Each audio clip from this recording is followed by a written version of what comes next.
Mirë dita mbroma, Mereni Sidoni. Ju përshëndes të gjithëve, drejt për së drejtin e ekranin e televizionit shqiptar, në paralel, ku ju siç e dini, çdo të hënë takojmë bashkë rreth orës 16:30 minuta deri rreth orës 18 pak minuta përpara. Në profilet e kësaj jave janë sigurisht personazhe shumë interesantë, të cilët kanë dhënë kontributet e tyre në fusha të ndryshme, të cilat operojnë në veprimtarinë artistike, në veprimtarinë e jetës së tyre të përditshme dhe profesionale. Dhe për këtë arsye dhe sot do të kemi një afro 1 orë e 20 minuta që do iki kaq shpejt sa as vetë nuk do e kuptojmë dhe kur të mbrim në fund, do dëshironim të ishim në fillim.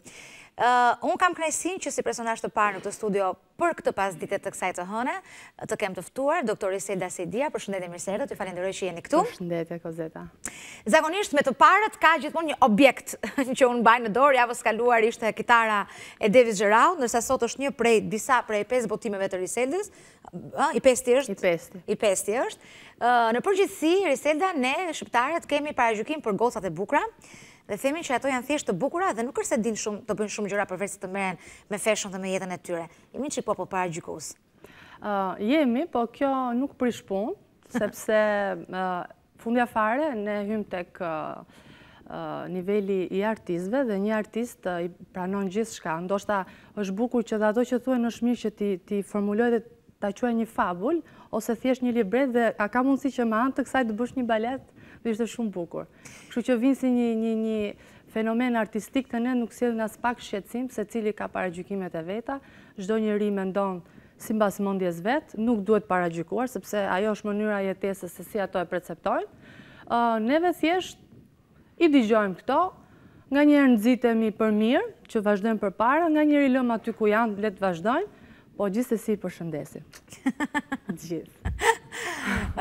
Riselda, kur kam parë për herë të parë, më erdhi në mend batuta, bën vapa ndaj nga ty, se shumë e gjatë. Edhe ndërkohë kam dëgjuar diku që balerinat ose dhe balerinët nuk duhet ta kenë shtatin shumë të gjatë. A ka parametra fizik për balerinët si duhet të jenë? Sigurisht, domethënë, kjo është sepse është ajo ideja që në baletin klasik, flas në këtë lloj disipline, në momentin që hypon dhe në puante, do të thotë, unë jam 1,80 e gjatë tani në përfundim të rritjes time.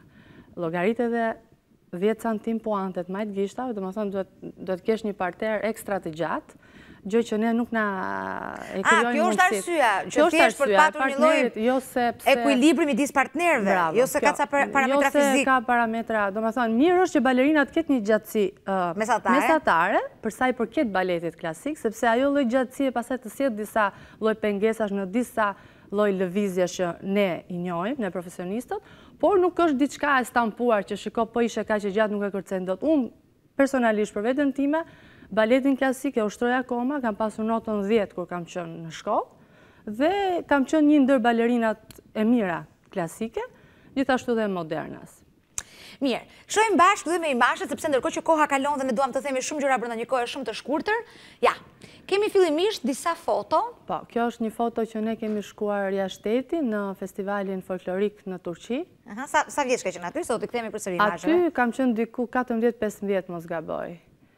Kam qenë me shoqen time Denisa Gollën dhe ka qenë një eksperiencë shumë e bukur, sepse është një dëshirë shumë e bukur kur ti shkon dhe përfaqëson folklorin tënd me vallet që neve kemi shkuar jashtë shtetit dhe ne kemi dalë gjithmonë çuditërisht me çmimet e para. Jam pëlqyer shumë mënyra e valleve, të perceptuarit të valleve ton, karakteri që ato kanë, plastika, finesa që përcjellim. Kjo është një nga fotot ku ne kemi veshur dimisht e Tiranës dhe ka qenë një pozë në natyrë që ne kemi bërë për kënaqësinë tonë dhe unë e kam ruajtur me shoqen time. Kemi qenë dhe në një dhomë bashkë që kemi fjetur në kohën e turneut dhe janë momente vërtet shumë të bukura që nuk mund t'i harosh kollaj. Vazhdojmë, kishte një foto shumë interesante aty që se di, më gjanë të pak se në vitet 80, nuk e di nëse i kthehemi këtyre. Jo, mirë, vazhdojmë me këtë. Kush është ky zotëria? Ky është babushi im, që unë e përshëndes shumë. Këtu është ai momenti kur unë duhet jem këtu besoj në klasë të 7, ku ushtrohesha edhe në shtëpi mbas klasës së baletit. Do të thonë ushtrime që na jepte zysh të Uta Bashari, sa ato kanë pas zysh kujdestare der vonë.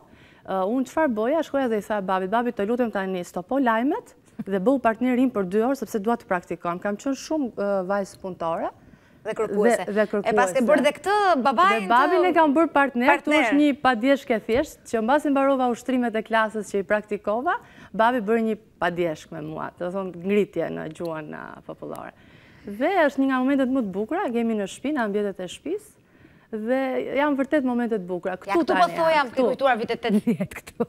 Këtu ka qenë festivali Ballkanik, është organizuar në Pallatin e Kongreseve, ku kanë marrë pjesë edhe shumë fëmijë me këngë, domethënë ishte një festival dhe disa prej nesh si balerina ishin zgjedhur për të performuar me nga një performancë që ne do performonim atë ditë në festival.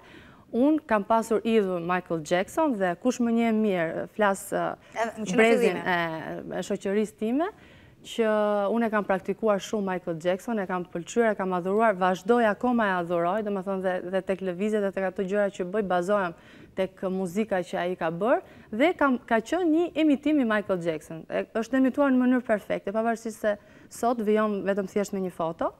Ka qenë një kërcim shumë i bukur. Këtu jam me mamin dhe me babin, e vogël në shtëpi, siç shikohet edhe nga foto, është një foto me plot dashuri, e fokusuar tek mirëqenia shëndetësore, besoj, e familjes që kam pasur. Sa e ka nxitur familja këtë pasionin tonë për baletin? Ke të trashëguar dikush nga familja, nga të afërmit? Është nxitur mjaftueshëm, sepse mami më përpara ka qenë një talent i rrallë, mund të them.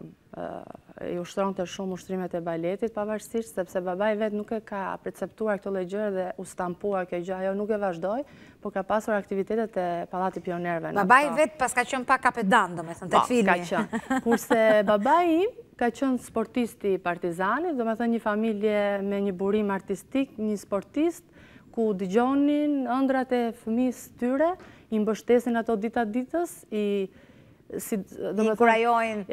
vazhduan dhe i përkran ato dita ditës tek unë, dhe sot besojnë në artin që unë bëj, dhe unë për këtë jam e lumtur, sepse këtu shikohet një përkushtim familjar dhe sa bukur rritet një fëmijë me besimin e prindve. Jam edhe vajze vetë, ndoshta ky ka qenë një aspekt që gjithë syt vëmendja ka qenë e përkushtuar. Lastic me pak fjalë, pak lastic, si vajzat e vetme. Shohim bashkë imazhin tjetër. Në fakt ne kemi vënë në dispozicion disa... Këtu janë studentët e mi. Këtu kam gjëmuar pak të profili yt, kam hyrë pak në mënyrë hajduçe, po... S'ka probleme edhe mënyrë hajduçe, është mënyrë e perceptimit original të çdo njeriu që mund ta bëjë dhe ne mirëpresim këtë gjë, sidomos kur hyret hajduçe për anë profesionale, kjo është e pranueshme gjithmonë. Unë tani po flas në një status tjetër, domethënë Riselda e vogël, si nisi, si bitisi shkollën e baletit koreografike, si arriti të jetë një pedagoge në Universitetin e Arteve, me studentët e vetë, ndihet një lloj misie brenda. Kam shok, nuk kam student, kam një respekt reciprok. Po, a nuk ndodh që jo të manipulohet, po të keq përdoret kjo marrëdhënia me zyshën si shoqe, që mund të tregohen pak intolerant ndaj teme që ti mund t'i favorizosh, ose nuk e di, rrezikon marrëdhënien pedagog-student? Kozeta, unë flas në aspektin e koreografisë, jemi në artistë. Domethënë tek një artist besoj se kjo gjë nuk te kalohet asnjëherë, se fundja fare ne jemi artistë. Ne edhe kur kërcejmë aty duam më të bukur. Unë dua që ato kur të kërcejnë mos kem frikën që unë do t'i këshilloj për ndonjë gjë, është zysha. Unë dua që ato të kërcejnë, të jenë të lirshëm, të shprehin gjithçka tek unë, me pak fjalë. Kam dëshirën dhe besoj se ja kam arritur qëllimin që jam një psikolog i mirë artistik, ndërkohë që jam dhe një pedagoge.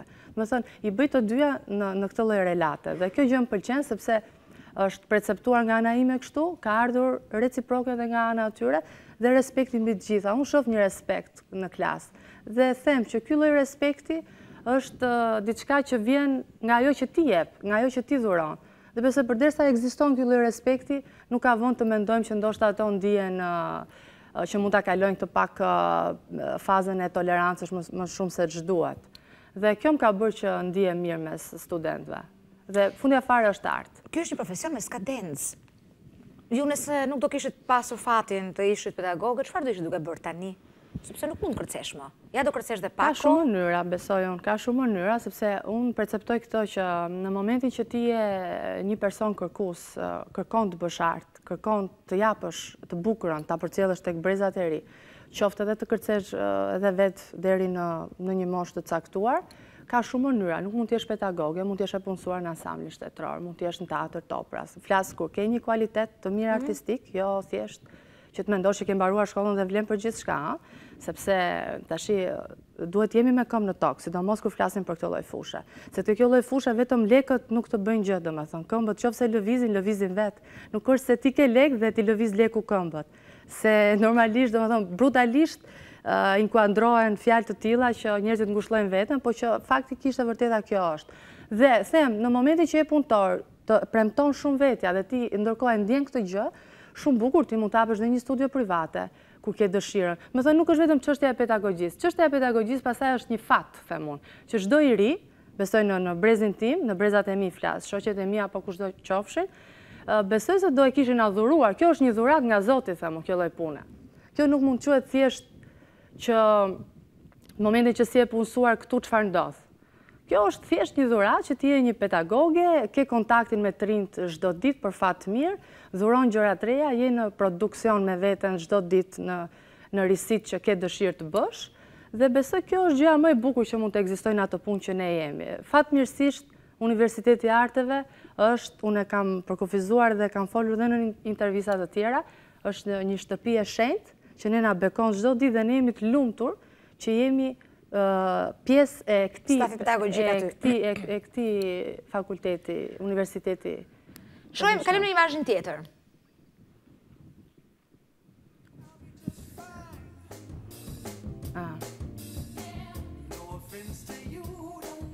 Atëherë këtu është një produksion i imi, ndërkohë që një student kishte mbrojtje e diplomës, ne menduam të bëjmë baletin Facebook. Dhe ka dalë një balet vërtet shumë interesant. Facebook. Erdhi si ide, sepse kohët e fundit shoh që rrjeti social Facebook, fenomeni Facebook, është kthyer si një domosdoshmëri, që edhe brezat e rinj dhe vetë studentët janë të përfshirë, qoftë edhe në orë mësimit, unë jam shumë e hapur dhe mund të them që ka momente që ato janë edhe kështu me kokë ulur, dhe nga njerë humb interesi, por dhe kjo gjë duhet lejuar fundja fare, sepse çdo njeri ka ato momentet e veta, e shumëta që mund të bëjnë, postojnë një foto të baletit që janë duke kërcyer live aty dhe postojnë, kanë dëshirën të shohin si komentojnë, janë gjëra normale, unë i kuptoj, prandaj dhe thash që kjo dhe pjesë e shkon mirë në bashkëpunim me studentët, ndoshta ka të bëjë dhe mosha që unë jam pak më e re dhe i kuptoj më shumë. Dhe ka qenë një balet që ka lënë gjurmë, është dhënë dhe në Prishtinë, në Teatrin Kombëtar të Prishtinës, është dhënë po ashtu dhe në Universitetin e Arteve të Salla Madhe. Është perceptuar me një monitor nga mbrapa, ku kanë dalë fotot e protagonistëve ndërkohë që kërcenin aty. Kam kërcyer dhe vetë, kam qenë protagoniste e kësaj. Unë përfaqësoja virusin. Dhe sepse e di ta bëj shumë mirë këtë gjë. Virusin di ta bëj shumë mirë këto rolet që janë pak të egra, që japin pak esencë pikante, unë di t'i përdor shumë mirë, dhe në baletin në produksionin tim të parë. Vetëm në balet, besoj. Nuk është se e kështu ti britës edhe në jetën e përditshme, vetëm në balet. Absolutisht. Po jam e predispozuar, jam ready, kur i thonë, ndërkohë që njerëzit e duan ato lloj ushqimi, unë ja servir gati në mënyrë virusi. Dhe njerëzit e kanë gjetur veten kozë shumë këtu, sepse është tamam jeta aktuale online e Facebookut. Do me thënë që ne mendojmë që kemi miq, na duan vërtet, na bëjnë like, na komentojnë, dhe një moment, ai lloj miku ty mund të futet me 700 lloj adresash nga ana tjetër, mund të ketë 700 lloj adresash që të shkruan në mënyrë tjetër të folure. Duket mua, apo ky është një mbledh i orëve të fundit, sepse lexova në statusin tënd diçka ku diu një zbulim që kishe bërë. Ajo është një aperitiv i momentit. Brenda në profil. Po. Se më duket pak si. Zakonisht ndodh tek njerëzit që mban më afër dhe i do shumë, dhe ndodh kjo lloj gjë. Besoj se jo vetëm tek unë, po ndodh kudo. Dhe kjo është ajo arsyeja që thash e kanë gjetur veten shumë, sidomos momenti i virusit kur futet. Shohim bashkë një imazh tjetër sepse koha kalon edhe këtu Riselda. Këtu shfaqja e fëmijëve, unë kur kam pasur shkollën në Kosovë, në Prishtinë, shkolla HRB, është bërë një punë një vjeçare dhe pas kësaj pune u transmetua një vjetor i shkollës HRB, ku gjithë fëmijët morën pjesë. Pikërisht ky fragment që po shohim është Barbara dhe 7 xhuxhat. Kam perceptuar një lloj baleti në formë kontemporane për fëmijë, Barbara dhe 7 xhuxhat. Dhe më pas u vijuan edhe me performanca të tjera, që vijuan shfaqjen deri në fund, ka qenë diku 2 orë gjys shfaqje. Si është puna me fëmijët? Puna me fëmijët është një relaks i vërtet. ato boll atë shikimi që të deportojnë gjatë gjithë kohës, që kërkojnë atë lloj pafajësinë e vet, që duan të mësojnë akoma dhe më shumë, është një gjë shumë e bukur dhe janë vërtet momente relaksuese kur punon me fëmijët.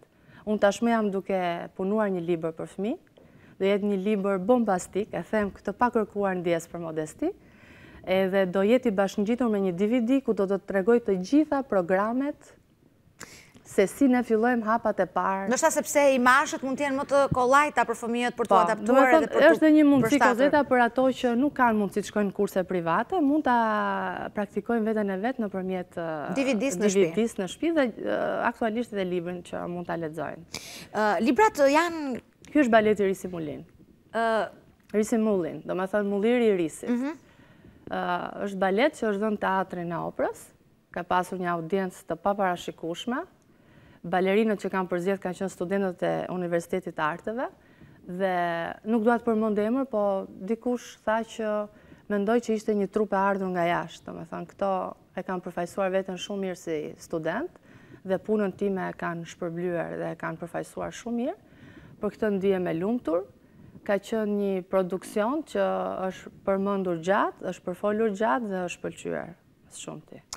Se më iku pak vëmendja nga librat, ndërkohë që ti po flisje sepse dolin në ekran imazhe dhe nuk dohet të ndërprisja unë ty. Shikoj librat dhe librat për hir të së vërtetës janë të një kualiteti shumë të mirë. Nuk hyj te pjesa e përmbajtjes sepse nuk e njoh fushën, po te pjesa e formës hyj dhe duke rënë një anë modestin, formën e librit e njoh. Është shumë i kushtueshëm ky libër. Nuk dua të bëj llogaritë të xhepit tënd as unë as ndonjëri nga ato që po shikon televizor tani në këtë moment, por një libër me kosto të tillë ka edhe një çmim relativisht të lartë pastaj, dhe aq më tepër që është për një target grupi të caktuar që ju vetë thatë, një pjesë mund të ketë mundësi dhe një pjesë jo. Cili ka qenë qëllimi i librave? Sepse duket është një libër me kopertinë të trash, me fletë të mirë, është i gjithë me ngjyra. Është një libër jo cheap, të duhet ta pranojmë. Po, atëherë argumenti im është ky, që unë thash siç përmenda edhe në fillim, ne jemi artist, arti është i bukur dhe unë e dua të bukurën deri në fund dhe unë kam perceptuar që libri sado që të kushtoj, ideja është që të jetë një libër që ne edhe kur të dalim si sot në intervista, neve të kemi nderin ta prezantojmë dhe të ngelet ai me vite dhe tek brezat që do vinë. Kjo është një çështje personale, një perceptim personal. Unë them që kjo është diçka e mirë për të marrë,